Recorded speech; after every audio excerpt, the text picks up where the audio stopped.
Jeff McNeil traded to the Sacramento Athletics.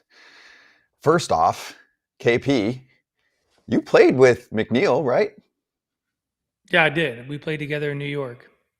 Okay. And you played with, I guess, most of the long tenured Mets who are now gone. So this continues to unravel. We are going to give good love to the A's side and what their lineup looks like, which I think is pretty good. But let's start with the Mets dismantling their core. What do you think about it? What does it tell you?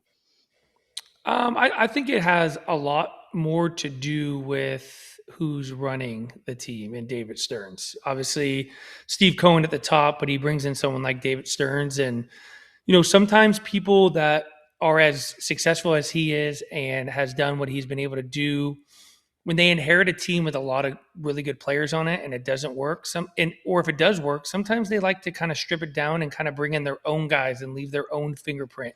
I think this is a lot more to do with David Stearns and wanting to leave his fingerprint on the Mets organization more than maybe some of these rumors that you see about a lot of these pieces not really fitting together. Because when I was there, yes, every team's going to have some arguments and behind closed doors, fights or disagreements and stuff. But, a lot of these players that are no longer there were really good players and they all kind of fit in. It was a bunch of different unique personalities, but when it came to playing ball, these guys love playing ball and love winning. And I know ultimately they haven't won, but I think this has to do more with trying to leave his fingerprint on bringing in his guys. But they won recently. Like, I get it, they didn't win this year. And I don't think anything was so bad and so egregious that this past year was like, we got to get rid of four of our most productive players, let alone fan favorites. Like, for McNeil, he had a 111 OPS plus. Like, he was above league average. Yes, his defense was what it was. There was some tiffs. You would see some of his, you know, emotion. You got to have guys that have emotion. So the fact that David Stearns came in here and has now dismantled a very huge core of this team, he still hasn't dismantled two of the biggest core pieces in Juan Soto and Francisco Lindor. The biggest question will be for him, and because I know Stearns, I don't feel like he's coming in going, my fingerprint needs to be on this. A lot of GMs have that, and president of baseball operations have that, like, this is me. I want to be me. I want to show everybody who I am, and this is my kind of team.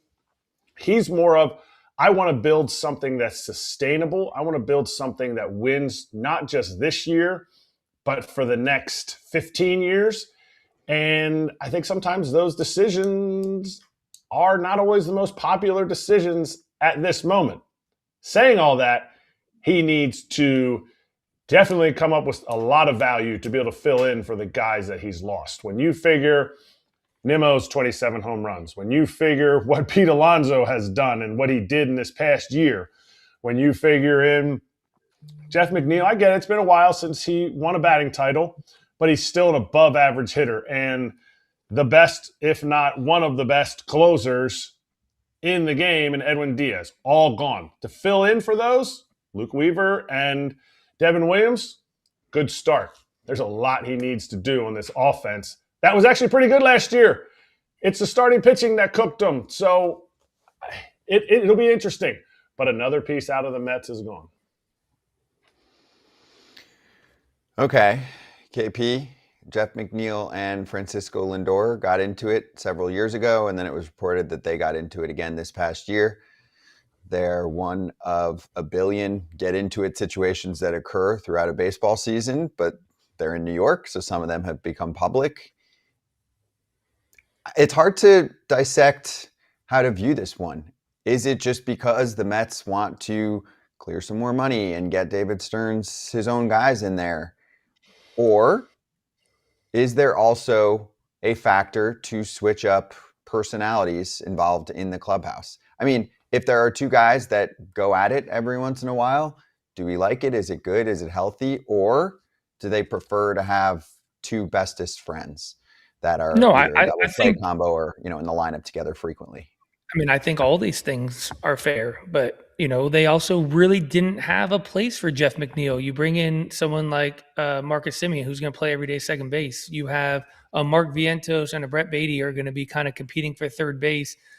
Jeff McNeil is a fine outfielder. Is he a Gold Glove caliber outfielder? No, but he's kind of a jack of all trades, could kind of fit in anywhere. This could just be more about he just kind of became the odd man out in the way their roster was configured. But I really do like the moves on the A's side, because I do think the young core of the A's players is something promising. I think once they're able to kind of build a pitching staff around them, and I don't think that's really going to happen until they move to Vegas, because I don't think there's a ton of free agents wanting to sign in Sacramento at this point, given how hitter friendly it is, how kind of far behind it is on their facilities. But I do love what they're going to be able to do from the offensive side. You have guys like Jeff McNeil and Jack Wilson, who just are really tough outs, who put the ball in play. And you think about the guys around them. I think they're going to be able to score a lot of runs, and they're going to need to be able to score a lot of runs to win games, because their pitching staff isn't quite there yet. What do you think of the A's heading into next year, Kratz? If they just wipe out May, they would have been close to a playoff team this past season. They need more pitching. I think that's pretty obvious. I think the lineup is a playoff-worthy lineup. I would say so. I think they have a good mix of what KP just said. I mean, McNeil will pop you 10 to 12 home runs. Jacob Wilson will pop you 10 to 12 home runs. So those are the contact guys.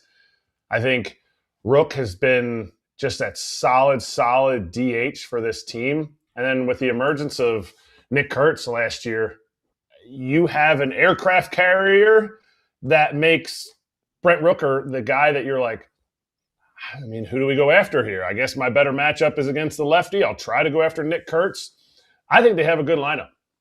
I think Soderstrom's full year of being in the big leagues after a full year of being in the big leagues will be huge. And I think Law Dog is going to have a bounce back year. They have a great lineup. But man, you can't win. Like you can't win the way they were trying to win last year. If it's Sacramento or not, KP will tell you, if you're standing out in the field in Sacramento, Toronto, Philly, wherever it is, and you just scored 7 runs and you're losing 8-7 in the 7th inning, it's draining. It drains on you. It just drains on you watching more guys run in from the bullpen, watching more runs get given up, and it's a track meet out there. So they have to find a way to get quality innings from their starters, but also be able to just flat out give up less runs. And they get rid of JP Sears. They got rid of their lockdown closer and Mason Miller.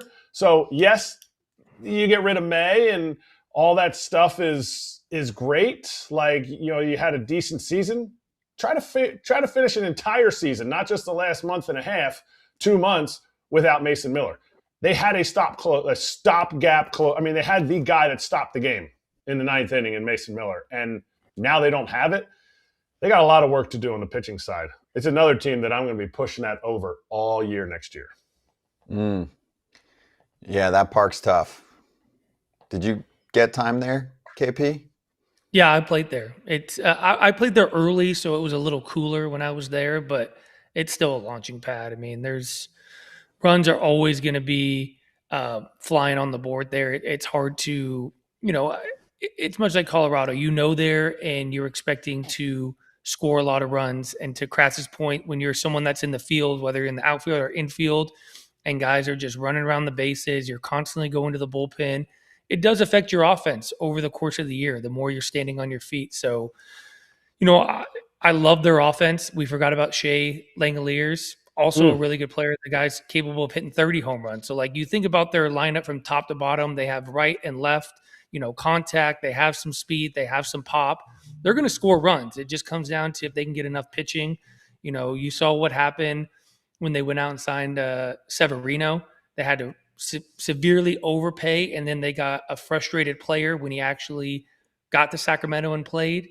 I think if they do a good job and just continue to kind of lock these guys up and kind of build for 2 to 3 years from now, I think they're going to be a team that's going to be really good, but they got to find a way to get pitching. And I don't know much about their minor league depth and pitching, if they have options that they're able to bring up.